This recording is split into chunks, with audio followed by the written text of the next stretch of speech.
ದರ್ಶನ್ ಜೈಲಿಗೆ ಹೋದ ಕೆಲವೇ ದಿನಗಳಲ್ಲಿ ಹಲವರು ಭೇಟಿ ಮಾಡಿದ್ದಾರೆ. ಜೈಲಲ್ಲಿ ಗಾಳಿಗೆ ತೂರಲಾಗಿದೆಯಾ, ಹಾಗಾದ್ರೆ ಕಾರಾಗೃಹದ ನಿಯಮಗಳು ಅನ್ನೋ ಪ್ರಶ್ನೆ ಸಹಜವಾಗಿ ಬೇರೆ ಕೈದಿಗಳ ಮನೆಯವರಿಗೆ ಅನ್ಸುತ್ತೆ. ನಾವು ಅವರ ಮನೆ ಸದಸ್ಯ ಯಾರಾದ್ರೂ ಆ ಪರಪ್ಪನ ಅಗ್ರಹಾರ ಜೈಲಲ್ಲಿ ಕೈದಿಯಾಗಿದ್ರೆ ಆತನನ್ನ ಭೇಟಿ ಮಾಡಕ್ ಹೋದಂತಹ ಸಂದರ್ಭದಲ್ಲಿ ಇಷ್ಟೊಂದು ಬಾರಿ ನೀವು ಬರ್ತಾ ಇದ್ದೀರಾ ಅನ್ನೋ ಪ್ರಶ್ನೆಗಳನ್ನ ಅವ್ರು ಎದುರಿಸಿರ್ತಾರೆ. ಆದ್ರೆ ಇಲ್ಲಿಯ ನಿಯಮ ಅನ್ವಯ ಆಗಲ್ವಾ ಅಂತ. ಜೈಲು ಬಂದಿಗಳನ್ನ ಭೇಟಿಯಾಗೋದಕ್ಕೆ ಇರುವ ನಿಯಮಗಳು ಏನಾಗಾದ್ರೆ, ವಾರದಲ್ಲಿ ಎಷ್ಟು ಬಾರಿ ಜೈಲು ಬಂದಿಯ ಭೇಟಿಗೆ ಅವಕಾಶ ಇದೆ? ದರ್ಶನ್ಗೆ ಒಂದು ನ್ಯಾಯ, ಉಳಿದ ಬಂದಿಗಳಿಗೆ ಮತ್ತೊಂದು ನ್ಯಾಯನಾ? ಜೈಲು ಅಧಿಕಾರಿಗಳ ನಡೆ ಬಗ್ಗೆ ಈಗ ಸಾಕಷ್ಟು ಅನುಮಾನ ಮೂಡ್ತಿದೆ. ಮತ್ತಷ್ಟು ಡೀಟೇಲ್ಸ್ ನೀಡ್ತಾರೆ ನಮ್ಮ ಕರೆಸ್ಪಾಂಡೆಂಟ್ ಸಂದೇಶ್. ಸಹಜವಾಗಿ ಎಲ್ಲರಲ್ಲೂ ಕೂಡ ಈ ಪ್ರಶ್ನೆ ಮೂಡುತ್ತೆ.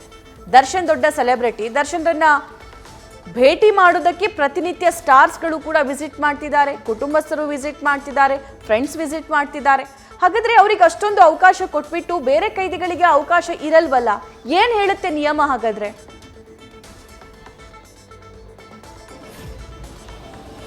ಸಭಾ, ಇಲ್ಲಿ ಪ್ರಮುಖವಾಗಿರುವಂಥದ್ದು ದರ್ಶನ್ ಹಾಗೆ ಬೇರೆ ಕೈದಿಗಳಿಗೆ ಎಷ್ಟು ಡಿಫ್ರೆನ್ಸಸ್ ಇದೆ ಅಂತ. ಯಾಕಂದ್ರೆ ಈಗಾಗಲೇ ಪರಪ್ಪನ ಅಗ್ರಹಾರ ಕಾರಾಗೃಹದಲ್ಲೂ ಕೂಡ ಪ್ರತಿನಿತ್ಯ ಭೇಟಿಗೆ ಅವಕಾಶವನ್ನ ಗೆಸ್ಟ್ಗಳಿಗೆ ನೀಡ್ತಾ ಇದ್ದಾರೆ. ಅಂದ್ರೆ ಎಂಟ್ರಿ ಹಾಕಿಸುವಂತ ಸಂದರ್ಭದಲ್ಲೂ ಕೂಡ ಸರ್ಟನ್ ರೂಲ್ಸ್ ಅಂಡ್ ರೆಗ್ಯುಲೇಷನ್ಸ್ಗಳಿದೆ. ಆದ್ರೆ ಎಲ್ಲೋ ಒಂದ್ ಕಡೆ ಅದನ್ನ ಗಾಳಿಗೆ ತೂರಿ, ಇಲ್ಲಿ ನಿಯಮಗಳನ್ನ ಗಾಳಿಗೆ ತೂರಿ ಅವಕಾಶಗಳನ್ನ ಮಾಡ್ಕೊಡ್ಲಾಗ್ತಾ ಇದೆಯಾ ದರ್ಶನ್ ಅವ್ರಿಗೆ ಅನ್ನೋ ಒಂದು ಅನುಮಾನ ಕೂಡ ಮೂಡ್ತಾ ಇದೆ. ಯಾಕಂದ್ರೆ ಈಗ ಕಾರಾಗೃಹ ಕಾಯ್ದೆ 1894 ಪ್ರಕಾರ ಸೆಕ್ಷನ್ 56ರಲ್ಲಿ ಈ ಹಿಂದೆ ಅಂದ್ರೆ BNS ಜಾರಿ ಆಗೋದಕ್ಕೂ ಮುಂಚೆ ಈ ಹಿಂದೆ ಏನಿತ್ತು 30ನೇ ತಾರೀಕಿನ ಮುಂಚೆ ಅಂದ್ರೆ ಸೆಕ್ಷನ್ 56ರಲ್ಲಿ ಪ್ರಮುಖವಾಗಿರುವಂತದ್ದು ವಾರದಲ್ಲಿ ಒಂದು ದಿನ ಮಾತ್ರ ಭೇಟಿಗೆ ಅವಕಾಶ. ಅಂದ್ರೆ ವಾರಕ್ಕೆ ಒಂದು ದಿನ ಭೇಟಿಗೆ ಅವಕಾಶ. ಅದು ಕುಟುಂಬಸ್ಥರಾಗಿರ್ಬೋದು ಅಥವಾ ಸ್ನೇಹಿತರಾಗಿರ್ಬೋದು, ಇವರಿಗೆ ಅವಕಾಶವನ್ನ ಮಾಡ್ಕೊಡ್ಬೇಕು ಅನ್ನೋ ಒಂದು ರೂಲ್ ಕೂಡ ಇತ್ತು.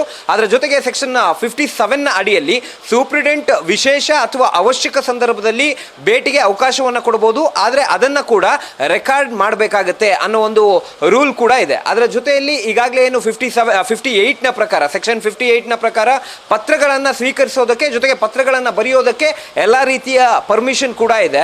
ಜೊತೆಗೆ ಸೆಕ್ಷನ್ 59ನ ಪ್ರಕಾರ, ಕಾರಾಗೃಹ ಕಾಯ್ದೆ 1894 ಸೆಕ್ಷನ್ 59ನ ಪ್ರಕಾರ ವಕೀಲರು ಭೇಟಿಯಾಗೋದಕ್ಕೆ ಅವಕಾಶ ಕೂಡ ಮುಕ್ತವಾಗಿದೆ. ಅಂದ್ರೆ ದರ್ಶನ್ ಪರ ವಕೀಲರು ಭೇಟಿಯಾಗೋದಕ್ಕೆ ಅವಕಾಶವನ್ನ ಕೊಡಬಹುದು. ಆದ್ರೆ ರಜಾ ದಿನಗಳಲ್ಲಿ ಯಾವುದೇ ರೀತಿಯ ಅವಕಾಶ ಇಲ್ಲ. ಅಂದ್ರೆ ರಜಾ ದಿನಗಳಲ್ಲಿ ಯಾವುದೇ ರೀತಿಯ ಅವಕಾಶವನ್ನ ಕೂಡ ಮಾಡಿಕೊಡಬಾರ್ದು ಅನ್ನೋ ರೂಲ್ ಇದೆ.